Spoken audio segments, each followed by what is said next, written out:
సింగనమల నియోజకవర్గం సెంటిమెంట్ ఏంటో మీకు తెలుసా? ఏపీ రాజకీయాల్లో ఆ సీటుకే ఎందుకంత క్రేజ్ ఉందో తెలుసా? అధినేతలకు తలపోటు తెప్పించి సింగనమల స్టోరీ ఏంటో తెలుసా? అక్కడ గెలిచేందుకు TDP young leader Sravani strategy ఏంటి? వైసీపీ సీనియర్ నేత పద్మావతి ప్లాన్ ఏంటి? జగన్ వ్యూహం ఏంటి? చంద్రబాబు స్కెచ్ ఏంటి? ఇలాంటి మరిన్ని వివరాలు తెలుసుకోవాలంటే ఈ వీడియోను స్కిప్ చేయకుండా చూడండి. స్టోరీలోకి వెళ్లే ముందు మా ఛానల్ను సబ్స్క్రైబ్ చేసుకోండి. ఆంధ్రప్రదేశ్ రాజకీయాల్లో సింగనమల నియోజకవర్గానికి ప్రత్యేకత ఉంది. ఎస్సీ రిజర్వ్డ్ అయిన సింగనమల స్థానంలో గెలిచిన పార్టీనే రాష్ట్రంలో కూడా అధికారంలోకి వస్తుందనే ప్రచారము, సెంటిమెంటు ఇప్పటికీ కొనసాగుతోంది. ఆర్థికంగా సంపన్నులైన ఎస్సీ నేతలు ఉమ్మడి అనంతపురం జిల్లాలోనే పెద్దదైన సింగనమల నియోజకవర్గం నుంచి పోటీ చేయడానికి ఎక్కువ ఆసక్తి చూపిస్తుంటారు.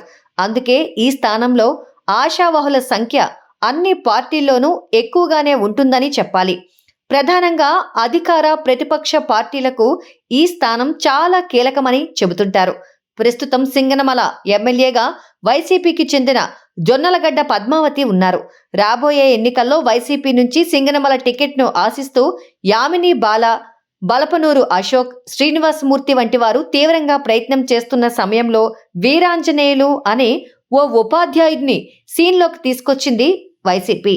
ఇది కాస్త ఆ పార్టీలో గ్రూపు రాజకీయాలకు ఆజ్యం పోసినట్టయింది.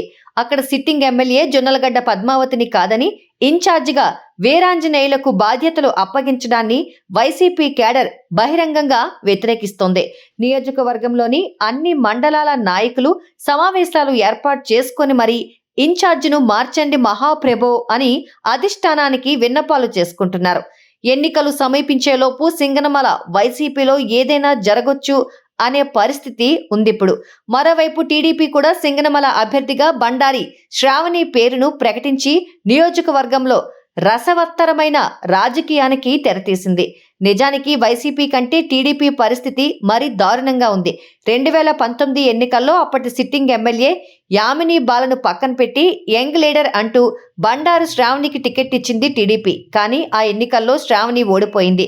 ఆ తర్వాత కూడా శ్రావణి తన ప్రసంగాలతో, కార్యక్రమాలతో టీడీపీ ఉనికిని కాపాడుతూ వచ్చింది. కానీ ఆమె సీనియర్లను పక్కన పెట్టిందని, వారితో విభేదాలు కొని తెచ్చుకుంటుందనే విమర్శలు ఎదుర్కొంటోంది. ఇప్పుడు నియోజకవర్గంలోని సీనియర్ నేతలంతా శ్రావణి నాయకత్వాన్ని వ్యతిరేకించేదాకా వెళ్ళింది. మరోవైపు సీనియర్ నేత కంభగిరి రాములు తన కోడలు స్నిగ్ధకు టికెట్ ఇప్పించాలని తెగ ప్రయత్నం చేశారు. అంతేకాదు కాంగ్రెస్లో నుంచి తెదేపాలోకి వస్తున్నాడని ప్రచారం జరిగిన శైలజానాథ్ పేరు కూడా సింగనమల టికెట్ పోటీలో వినిపించింది. కానీ అనూహ్యంగా టీడీపీ అధిష్టానం మాత్రం ఈసారి కూడా బండారు శ్రావణికే సింగనమల ఎమ్మెల్యే టికెట్ కట్టబెట్టి సీనియర్లకు పెద్ద షాక్ ఇచ్చింది. మరి పార్టీ కోసం అందరూ ఒక్కటే శ్రావణిని గెలిపిస్తారో లేదో అనే సందేహం అయితే చాలా మందిలోనే ఉంది. ప్రస్తుతం సింగనమల నియోజకవర్గంలో ఓటర్ల గురించి కుల సమీకరణాల కంటే ముందుగా టీడీపీ, వైసీపీ ఇరు పార్టీల్లోనూ అసమ్మతి వర్గాలు, గ్రూపు రాజకీయాలు లేకుండా చేసుకోగలిగితే బలాలు, బలహీనతల గురించి మాట్లాడుకోవచ్చు. అప్పటిదాకా ఓటర్ల కంటే అసమ్మతి నేతలదే పైచేయిగా ఉండేలా కనిపిస్తోంది. చూడాలి మరి ఏ పార్టీ ముందుగా కోలుకొని విజయ పథంలో నడుస్తుందో. మా వీడియో మీకు నచ్చినట్టయితే లైక్ చేయండి, షేర్ చేయండి.